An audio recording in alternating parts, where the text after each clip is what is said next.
నమస్తే, welcome to Suman TV. ప్రస్తుతం మనతో పాటు ఉన్నారు planet finance business school chairman Praveen Kumar గారు. వారితో మాట్లాడదాం. నమస్కారం సార్. నమస్తే మేడం. మనం వింటూ ఉంటాం, ఇన్సైడర్ ట్రేడింగ్లో పట్టుబడ్డారు, వీళ్ళు భారీగా ఇన్సైడర్ ట్రేడింగ్ చేశారు అని చెప్తూ ఉంటారు.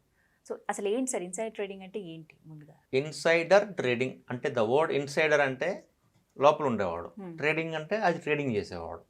ఓకే, అంటే సెబీ యాక్ట్ ఏం చెప్తుందంటే ఇన్సైడర్ ట్రేడింగ్ అంటే ఎవరైతే ప్రైస్ సెన్సిటివ్ ఇన్ఫర్మేషన్ వాళ్ళ చేతిలో ఉండి పబ్లిక్కి పబ్లిష్ చేయకుండా, అంటే అన్పబ్లిష్డ్ ప్రైస్ సెన్సిటివ్ ఇన్ఫర్మేషన్. అంటే ఫర్ ఎగ్జాంపుల్ ఒక కంపెనీలో ఎండి ఎగ్జాంపుల్ చెప్తున్నాను నేను, ఎండి చనిపోయాడు, అది ఇంకా పబ్లిక్కి తెలీదు. తెలిసిందంటే స్టాక్ ప్రైస్ 1000 రూపాయల నుంచి 400లకు పడిపోతుంది. ఆ ఇన్ఫర్మేషన్ ఎవరి చేతుల్లో అయితే ఉందో అతను ఇన్సైడర్ అనమాట. ఒక ఎగ్జాంపుల్. రెండో ఎగ్జాంపుల్, కంపెనీ రిజల్ట్స్ వచ్చాయి, కంపెనీ ప్రాఫిట్స్ 50 కోట్ల నుంచి 250 కోట్లకు పెరిగింది. అది ఫైనాన్స్ మేనేజర్, ఫైనాన్స్ డిపార్ట్మెంట్లో వాళ్ళు ఆ నెంబర్స్ ఫైనలైజ్ చేశారు. అది వాళ్ళు ఈరోజు జూలై 31 కదా, ఈరోజు వాళ్ళు సబ్మిట్ చేయాలి జూన్ క్వార్టర్ రిజల్ట్స్. ఆ ఫైనాన్స్ డిపార్ట్మెంట్ ఎవరైతే ఆ ఇన్ఫర్మేషన్ వాళ్ళ చేతుల్లో ఉందో వాళ్ళు they said to be having unpublished price sensitive information. Publish పేపర్లో రాని ప్రైస్ సెన్సిటివ్ అంటే ఏ న్యూస్ అయితే వస్తే పేపర్లో మార్కెట్ ప్రైస్ ఇంపాక్ట్ అవుతుందో ఆ ఇన్ఫర్మేషన్ చేతిలో ఉండే వాళ్ళు ఇన్సైడర్ అంటారు. ఓకే, అంటే చాలామంది అనుకుంటారు కంపెనీలో ఎంప్లాయీస్ మాత్రం ఇన్సైడర్స్ అని చెప్పి. కాదు, అవుట్ సైడర్స్ ఉంటారు. అంటే another company is going to acquire this company. Example, L and T acquired Mindtree. అప్పుడు ఎల్ఎన్టీకి తెలుసు they are going to acquire tomorrow Mindtree company, they are going to bid for Mindtree అని చెప్పి. అప్పుడు వాళ్ళు కూడా ఇన్సైడరే. వాళ్ళు ఈ కంపెనీలో ఎంప్లాయీస్ కాకపోయినా, ఈ కంపెనీలో డైరెక్టర్స్ కాకపోయినా వాళ్ళు ఇన్సైడరే, తెలుసు కాబట్టి, ఇన్ఫర్మేషన్ ఉంది కాబట్టి. ఎగ్జాంపుల్. రెండోది, ఎప్పుడైతే ఈ financial company corporate financials, audited financials, unaudited financials ఏవైతే పంపిస్తామో ఎక్స్చేంజెస్కి ఫార్వర్డ్ చేయాలి, బీఎస్సీకి ఎన్ఎస్సికి ఫార్వర్డ్ చేయాలి. ఆ ఇన్ఫర్మేషన్ బీఎస్సీ ఎన్ఎస్సికి ఫార్వర్డ్ చేసిన తర్వాత అది వెబ్సైట్లో పెడతారు. బీఎస్సీకి ఎన్ఎస్సికి ఫ్యాక్స్ పంపిస్తాం హైదరాబాద్ నుంచి ఆర్ చెన్నై నుంచి, అక్కడ ఫ్యాక్స్ పెడతారు, అక్కడ వాళ్ళు వెబ్సైట్లో పెడతారు. ఆ పెట్టే లోపల వీళ్ళు పంపించే టైంకి ఒక అరగంట గంట టైం ఉంటుంది. ఆ టైంలో వాళ్ళకి తెలుసు ఈ న్యూస్ రాగానే స్టాక్ ప్రైస్ డిమాండ్ వస్తుంది, ప్రైస్ పెరుగుతుంది లేదా పడుతుంది అని. కానీ వాళ్ళు రెగ్యులేషన్స్ స్ట్రిక్ట్గా ఉన్నాయి, వాళ్ళు ట్రేడింగ్ చేయకూడదు ఆ టైంలో. స్ట్రిక్ట్గా అంటే చాలా స్ట్రిక్ట్గా ఉన్నాయి. కానీ కొంతమంది చేస్తారు యాజ్ యూజువల్, ఏదైతే చేయొద్దు అంటామో అది ముందు చేస్తారు. అండ్ మోర్ ఓవర్ ప్రాఫిట్స్ ఉన్నది కాబట్టి ఇక్కడ అంటే హెవీ ప్రాఫిట్స్ రావచ్చు. ఫర్ ఎగ్జాంపుల్, ఒక 2014-15లో ఒక బ్యాంక్ అక్వైర్ చేసింది ఇంకో బ్యాంక్ని, ప్రైవేట్ బ్యాంక్స్. ఆ స్టాక్ ప్రైస్ 100 రూపాయల నుంచి 130-140 రూపాయలు పెరిగింది, అప్రాక్సిమేట్లీ 30% పెరిగింది. ఆ ఇన్ఫర్మేషన్ ఒక రోజు ముందు ఉంటే ఎవరికన్నా ₹1 ఇన్వెస్ట్ చేస్తుంటే పక్క రోజుకి వాడికి 2 కోట్లు వచ్చిండేది. డెరివేటివ్స్ అంటారు, కాల్ ఆప్షన్స్, పుట్ ఆప్షన్స్ అని.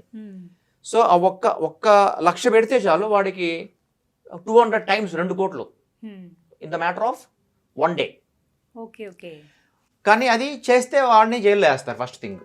ఎందుకంటే ఎవరైతే ఆ ఇన్ఫర్మేషన్ని కుక్ చేస్తున్నారో, ఎవరైతే ఇన్ఫర్మేషన్ రెడీ చేస్తున్నారో వాళ్ళు అది బయటికి ట్రేడింగ్ చేయకూడదు, వాళ్ళు బయటికి చెప్పకూడదు, ట్రేడింగ్ చేయకూడదు. అది ఖచ్చితంగా మీడియాలోనే రావాలి. ఆ మీడియాకి వచ్చేదాకా కూడా ఆ పైప్ ఏదైతే ఉందో వీళ్ళందరూ కూడా దాన్ని జాగ్రత్తగా కాన్ఫిడెన్షియాలిటీ మెయింటైన్ చేయాలి. సో ఇది ఇన్సైడర్ ట్రేడింగ్ అనమాట. ఇన్సైడర్ ఇన్ఫర్మేషన్ ఉంటే వాళ్ళు ట్రేడింగ్ చేస్తే ఇన్సైడర్ ట్రేడింగ్ అంటారు. ఇది ఒకటి కార్పొరేట్ రిజల్ట్స్ అప్పుడు, మేజర్ రీజన్స్ M&A జరుగుతున్నప్పుడు, అంటే market price of one company 50 rupees, somebody is buying for 250 tomorrow. ఆ బిడ్ వేస్తున్నారంటేనే ఇది ఖచ్చితంగా దబదబ వెళ్ళిపోతుంది. లేదా వాడు 50 రూపీస్ స్టాక్ ప్రైస్కి 30 రూపీస్కి బిడ్ వేస్తున్నారు అక్విజిషన్ కంటే, అలాగే పడిపోతుంది. ఇది రెండోది. మూడోది, మన హైదరాబాద్కి వచ్చిన ఇన్సైడ్ ఇన్ఫర్మేషన్ చెప్పాలంటే ఖచ్చితంగా ఫార్మా కంపెనీస్ గురించి చెప్పుకోవాలి. ఫార్మా కంపెనీస్ ఎట్లాగంటే వీళ్ళు అమెరికాకి, యూరోప్కి, ఆఫ్రికాకి ఎక్స్పోర్ట్ చేస్తుంటారు మేజర్లీ ఈ ఫార్మా, మన బల్క్ డ్రగ్స్. వీళ్ళకి అమెరికన్ యుఎస్ FDA వాళ్ళు ఎంక్వైరీకి వస్తారు. అంటే మ్యానుఫ్యాక్చరింగ్ వాళ్ళ రెగ్యులేషన్స్ ప్రకారం జరుగుతున్నదా లేదా, సర్ప్రైజ్ చెక్ వస్తారు. వాళ్ళు రాకుండా వాళ్ళు ఇండియాలోనే వాళ్ళ కన్సల్టెంట్ని పెడతారు. ఆ కన్సల్టెంట్ నేమ్స్ నేను చెప్పకూడదు ఇది. బట్ గూగుల్ అయితే దొరికేస్తాయి అనమాట. ఈ కన్సల్టెంట్స్ సర్ప్రైజ్గా మార్నింగ్ దిగిపోతారు హైదరాబాద్ ఎయిర్పోర్ట్లో. 8:30కి దిగి డైరెక్ట్గా ప్లాంట్కి వెళ్ళిపోయి ఎక్కడ ప్లాంట్ ఉంటే అక్కడ మన హైదరాబాద్ అవుట్స్కట్స్లో వెరిఫికేషన్కి వెళ్ళిపోతారు. అలా వెరిఫికేషన్ వెళ్ళినప్పుడు వాళ్ళ కనుక ఏదన్నా ప్రాబ్లం దొరికితే వెంటనే వాళ్ళు ఆ డ్రగ్స్ని బ్యాన్ చేస్తారు యూఎస్లో ఒక 3 months 6 months 1 year పాటు. ఆ కంపెనీ స్టాక్ ప్రైస్లు 30, 40, 50% పడిపోయిన సందర్భాలు కూడా ఉన్నాయి. అంటే ఒక 1 dayలోనే. అంటే ఎవరైతే ఆ సర్ప్రైజ్ చెక్ వెరిఫికేషన్కి వెళ్తున్నారో వాళ్ళు పుట్ ఆప్షన్స్ కొనడం కానీ షార్ట్ సెల్లింగ్ చేయడం కానీ చేయొచ్చు. సో స్టాక్ ప్రైస్ పడిపోయింది అనుకోండి, 100 రూపీస్ని 70కి ప్రాఫిట్, 30 రూపీస్. పడలేదు అనుకోండి, 100 రూపీస్లో వాళ్ళు పక్క రోజు అమ్మేసి వచ్చేయచ్చు. అంటే వాళ్ళు బయట పార్టీసే, కానీ ఇన్సైడర్ ఇన్ఫర్మేషన్ వాళ్ళ చేతుల్లో ఉంది. అంటే they know they are going to search the company. So if something goes wrong they can come and short the company, they can close the company, they can close the plant. So ఇది కూడా insider information example అవుతుంది. So వీటిలో ఏది చేసినా సరే అది ఇల్లీగలే. అయితే surprising ఏంటంటే మనం అనుకుంటాం ఇండియాలో చాలా పెద్ద పెద్ద మనుషులు, చాలా మంచోళ్ళు, వీళ్ళు మనకి రోల్ మోడల్స్, అది ఇది బిజినెస్ ఎలా చేయాలో మనకు నేర్పించారు, వాళ్ళు దేశాన్ని ఏలే స్థాయికి వెళ్ళిపోయారు అని బిజినెస్ పీపుల్ అనుకుంటాం కదా.